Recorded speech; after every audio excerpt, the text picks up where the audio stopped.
Nasceu em Luanda em 1966 e veio com 8 anos para Portugal. Com 54 anos é engenheiro zootécnico de formação, foi secretário-geral do PSD de outubro de 2007 a junho de 2008, deputado na Assembleia da República entre 1991 e 1995 e presidente da Câmara Municipal de Ilhavo durante 15 anos.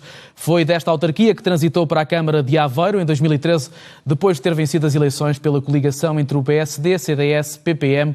Voltou a ser reeleito em 2017 com 48,52% da votação, elegendo 6 vereadores. Além de presidente da Câmara de Aveiro, atualmente é vice-presidente da Associação Nacional de Municípios Portugueses. Ribal Esteves é meu convidado nesta noite informativa. Muito obrigado por ter aceitado o nosso convite. Gostava de começar pelo momento da pandemia, até porque os municípios têm sido uma parte importante no último ano e meio.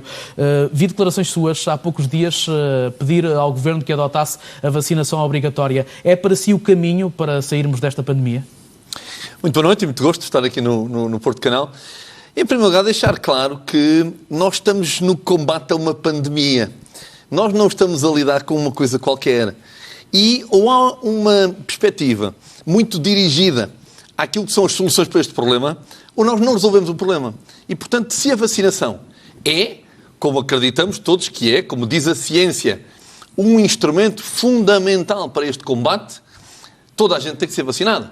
Eu dei o exemplo, nessa entrevista, das pessoas, naquele dia que estavam internadas na unidade de cuidados intensivos de Aveiro, 3 pessoas entre os 40 e os 71 anos, nenhuma delas foi vacinada. O próprio responsável das unidades de cuidados intensivos da área metropolitana de Lisboa fez o mesmo comentário a semana passada, dando nota de que a esmagadora maioria das pessoas internadas em cuidados intensivos não tinham sido vacinadas. E, portanto, nós temos que ter uma estratégia e, se o problema é de todos nós, se trata de uma pandemia, obviamente que o Governo tem que ter uma atitude muito mais dirigista.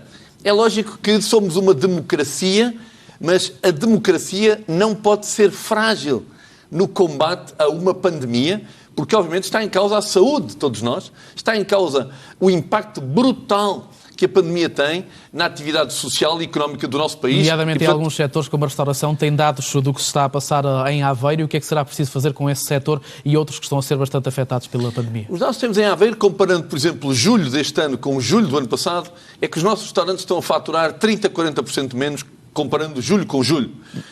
É inacreditável, nós estamos no verão.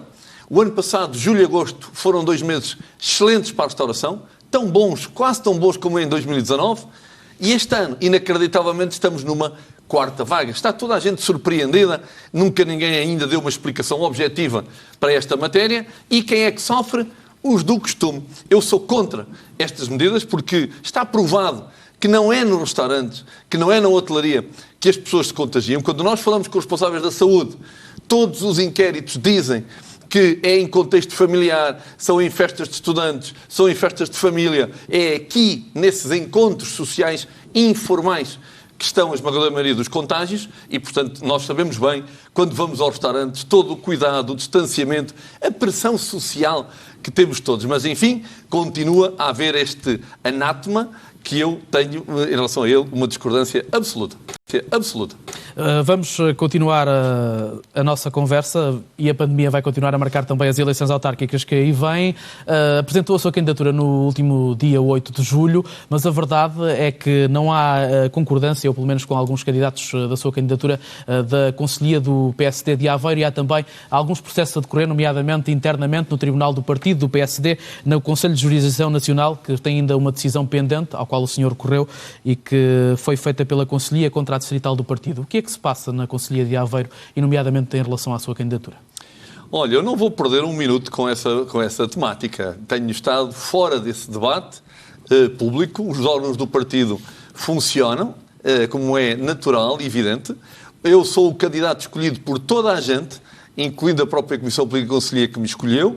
Como candidato, a única condição que pus nesta eleição, que pus nas minhas 2 eleições anteriores em Aveiro, ou nas minhas 4 eleições anteriores em Ilhavo, é que sou eu que lidero o processo da escolha dos candidatos. É uma coisa óbvia. Nenhum candidato aceita que o seu número 2, que o seu número 3, que os seus presidentes de junta sejam contra ele. E é esse o motivo do desentendimento com o presidente da Conselhia? Eu não vou comentar nada sobre este assunto. O Partido Social Democrata tem decisões tomadas. Eu sou o candidato escolhido por toda a gente, conselhia distrital e nacional. Depois há para aí uma discussão de interpretações estatutárias.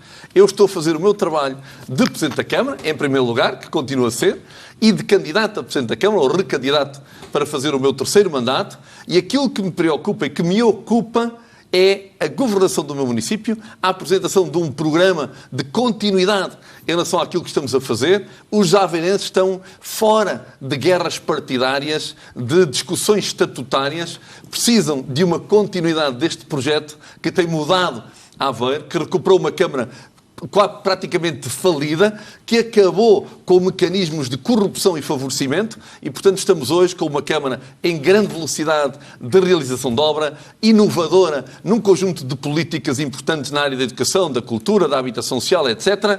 E é mais que queremos fazer e que queremos conquistar. Portanto, eu não vou estar como os aveirenses não estão preocupados com disputas de leituras estatutárias, porque, obviamente, isso não interessa rigorosamente nada e eu sou o candidato escolhido. E deixe-me então olhar para esses projetos para a cidade que a sua candidatura apresenta e apresentará e que tem também a ver com a continuidade de um mandato que se iniciou já há 8 anos. Há naturalmente uma área com um déficit, diria eu, estamos a falar da área da mobilidade e dos transportes, porque sabemos que na periferia e também na cidade não há a oferta se calhar que era necessária. Como é que se resolve este problema? Essa é a tese da oposição. E não concorda com essa tese? Essa não é a tese da verdade. Nós estamos no 5º ano de uma concessão de transportes que tem funcionado muito bem, que tem ajustamentos a fazer, tem com certeza, embora aquilo que são os ajustamentos que hoje estamos a procurar ler bem são diferentes daqueles que tínhamos antes de chegar o Covid. Nós perdemos cerca de 30% dos nossos clientes por causa do Covid. Queremos recuperá-los todos e conquistar mais? Claro que sim. Estamos a fazer um estudo formal com uma empresa que não tem nada a ver com as operações de transportes em Aveiro, mas que é uma das melhores empresas do país nestas matérias de estudos da mobilidade, precisamente para que, finalizado o 5º ano, possamos perceber que melhorias é que temos que fazer em termos de oferta, se temos que aumentar a oferta, se temos que aumentar o número de carreiras que é feito em cada linha, se é preciso alguma linha nova, mas fazer isto com a perturbação do Covid, enfim, não é exatamente fácil. Agora, os transportes em Aveiro passaram a ter qualidade, autocarros com qualidade. Eu lembro que, quando acabámos com a empresa anterior, dos nossos 14 autocarros, 13 foram para a sucata. Tal era o nível de falta de qualidade. Era uma empresa que dava mais de 2,2 milhões de euros de prejuízo por ano. E, portanto, algo absolutamente inaceitável. Hoje temos qualidade, bom serviço e prontidão. Há algumas disfunções. Nós já tínhamos percebido que tínhamos que melhorar alguns aspectos, nomeadamente número de carreiras, especialmente nas pontas do dia, de manhã e ao fim do dia, mas infelizmente o Covid veio arrumar essa necessidade que estávamos a começar a cadastrar e neste momento o nosso cuidado, a procura com este estudo que estamos a fazer e que terminará no início do próximo mês de setembro, é exatamente poder afinar, procurando ler bem aquilo que são as novas tendências da procura, sabendo que nós queremos reconquistar as pessoas para o transporte público, mas, enfim, temos consciência que há medo por parte de alguma gente nossa de voltar aos transportes públicos por causa do Covid.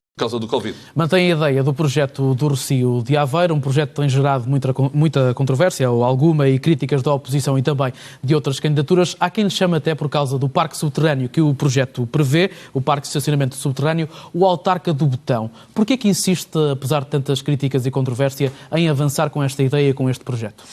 Olha, devo dar nota que a obra do Rossio já começou no passado dia 5 de julho, portanto, não há mais nada para tratar sobre essa matéria que não seja executar a obra. E, portanto, estamos muito determinados. Esse é o projeto mais escrutinado que a Aveiro já teve, embora com muita mistura da luta político-partidária. Aliás, o líder do movimento independente, que eu sempre acusei de estar instrumentalizado pelo Partido Socialista, é tão óbvio isso que hoje é o candidato do Partido Socialista à Junta de Freguesia, à União das Juntas de Freguesia da cidade. E, portanto, mais que óbvio que tudo aquilo sempre teve a ver com guerras político-partidárias. Agora, temos de ter consciência que os projetos têm quem seja a favor, quem seja contra, mas este é um projeto absolutamente legítimo. Tenho a tranquila perspectiva de que Os aveirenses concordam com este projeto. Eu também ando na rua, falo com as pessoas, vou aos restaurantes na zona do Rossio, conheço aquela gente toda e, portanto, devo-lhe garantir que são muito mais as pessoas que concordam do que as que discordam e que é uma obra muito importante que vai dar qualidade à nossa sala de visitas principal, que não tem qualidade, perdeu essa qualidade, que vamos tirar os carros do sítio onde queremos as pessoas a passear, os relevados, as árvores, tudo aquilo que dá qualidade às pessoas para fruírem daquele espaço e vamos meter os carros num sítio que é cómodo, porque as pessoas precisam de ter essa oferta, mas, obviamente, num estacionamento em cave. Nós confiamos na engenharia portuguesa, nas empresas portuguesas, temos a melhor engenharia do mundo e, portanto, é uma obra que já começou, repito, há 15 dias e que vai mudar para muito melhor a qualidade daquela zona central de Aveiro. Há algumas pessoas que devo dar nota, que são muito poucas, que discordam e que estão ao serviço da minha oposição, nomeadamente do Partido Socialista. É um facto, agora provado de forma por essa circunstância do tal líder do movimento Juntos pelo Rossio, hoje ser candidato do Partido Socialista a uma junta de freguesia. Deixe-me olhar aqui para outras áreas de governação, nomeadamente o Executivo Camarário. A habitação no Conselho é outra das críticas que a oposição, e nomeadamente outras candidaturas, lhe apontam que há falta de habitação, não concretamente na própria cidade, mas na periferia e fora do núcleo da cidade. O que é que está a ser feito ou o que é que foi feito nesta matéria? Olha, dá-lhe nota de que a nossa estratégia em habitação é muito forte, muito importante, muito positiva, e eu vou dar 2 outras notas para a caracterizar, e de facto essas críticas da oposição não têm qualquer sentido, estão desprovidas de relação direta com a verdade e com aquilo que se passa em Aveiro. O que é que está a acontecer? Nós temos um parque habitacional de habitação social que, quando eu cheguei à Câmara, tinha 55 de 600 habitações inabitáveis, porque tinham sido destruídas. Qualificámos todas, estão hoje habitadas por gente que se candidatou a concursos para ter casa. Estamos a fazer um investimento que, fechado à conta deste ano, são 6 milhões de euros a dar qualidade aos 600 focos de habitação social que tínhamos e temos no nosso município. Temos lutado, e no nosso município, por todo o município. Não é só na cidade. Nós temos habitação social em Cacia, em São Jacinto, nas Quintas, na Oliveirinha. Portanto, refuta essas acusações da oposição de que fora da cidade e fora do núcleo da cidade há problemas de habitação. Não, é desconhecimento. Depois nós temos outras operações, aprovámos recentemente, foi à Câmara, foi à Assembleia Municipal, um investimento de quase 300 focos, são 288 focos, de habitação a custos controlados, que é um novo filão que nós estamos a apostar. Fomos a primeira Câmara Municipal, nos últimos 12 anos, a colocar um projeto de CDH, como se costuma dizer, no Instituto de Habitação e Reabilitação Urbana. Está licenciado, vai arrancar a obra no próximo mês de agosto e estamos numa zona que é próxima do centro da cidade, mas que pertence a uma freguesia que não é das do centro da cidade. Portanto, para lhe dar aqui alguns dados de como a habitação está a crescer muito em Aveiro, e um dado mais importante é que a habitação cresce, em primeiro lugar, por investimento dos privados. No ano 2020 foi o ano em número de licenças emitidas, alvarás de construção, e requerimentos de obras particulares entradas na Câmara, foi o maior ano dos últimos 11 anos. E o mês de março de 2021 foi aquele que teve números mais altos desses indicadores desde todos os tempos, desde que há estatística na Câmara Municipal de Aveiro. Portanto, estamos numa fase de grande investimento privado na área da habitação por todo o município. Não é só na cidade. Vamos avançar para outro tema. Aveiro é naturalmente um ponto central do país a vários níveis, até pela própria centralidade geográfica, nomeadamente também a nível económico. Falemos da ferrovia e do projeto do TGV que vai abarcar Aveiro e que até 2028 pode deixar a cidade a 20 minutos do Porto. Acredita nas vantagens deste projeto e vai bater-se para que ele seja executado no terreno? Eu devo dizer que a minha leitura de prioridades em relação aos investimentos do país em termos de ferrovia não passam por uma linha Porto-Lisboa nova. Eu sempre entendi, continuo a defender, que a prioridade do país devia ser a linha Aveiro, Viseu, Guarda, Salamanca, com prioridade para as mercadorias, com prioridade para aumentarmos a competitividade das nossas exportações para a Europa e tirarmos a sua maior parte do modo rodoviário para o modo ferroviário, complementando também com a oferta de passageiros. Isto era, para mim, a leitura de prioridade ao nível dos investimentos na ferrovia. Mas, obviamente, o governo do país é quem manda.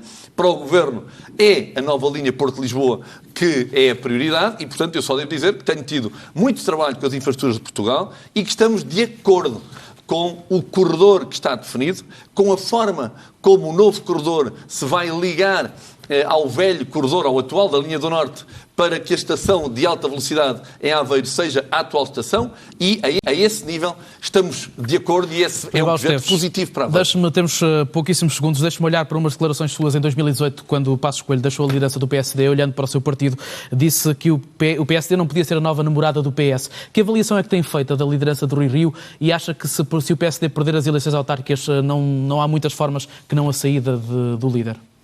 Olha, devo dizer que o Partido Social Democrata tem um problema de afirmação para fazer como liderança da oposição, mas fundamentalmente da alternativa ao governo. É evidente que o Covid veio perturbar muito o trabalho político de quem é a oposição em Portugal e por essas democracias fora, na Europa e no mundo. Acho que o Dr. Rui Rio tem que fazer um trabalho mais intenso como líder da oposição. As eleições autárquicas não têm nada a ver com a avaliação da sua performance. Nós vamos ter... Não o empurram, como ele já disse, para fora do partido? Eu discordo completamente. Leituras de autárquicas de dimensão nacional não fazem qualquer sentido. A eleição de Aveiro não tem nada a ver com a eleição do Porto. As pessoas vão votar no Rui Moreira ou no Ribal Esteves por motivos objetivos ligados à governação da Câmara. Não tem nada a ver com o Rui Rio, nem com o António Costa. Portanto, eu sou contra leituras nacionais de eleições autárquicas. O Presidente Rui Rio vai ter um congresso, vai ter que se apresentar para dar conta da sua liderança, candidatar-se ou não, e ter disputas alternativas, escolhemos o melhor daqueles que se disponibilizar. Será que o PSD fará a sua escolha? Ribal Esteves, muito obrigado por ter vindo à noite informativa do Porto Canal. Muito gosto, muito obrigado.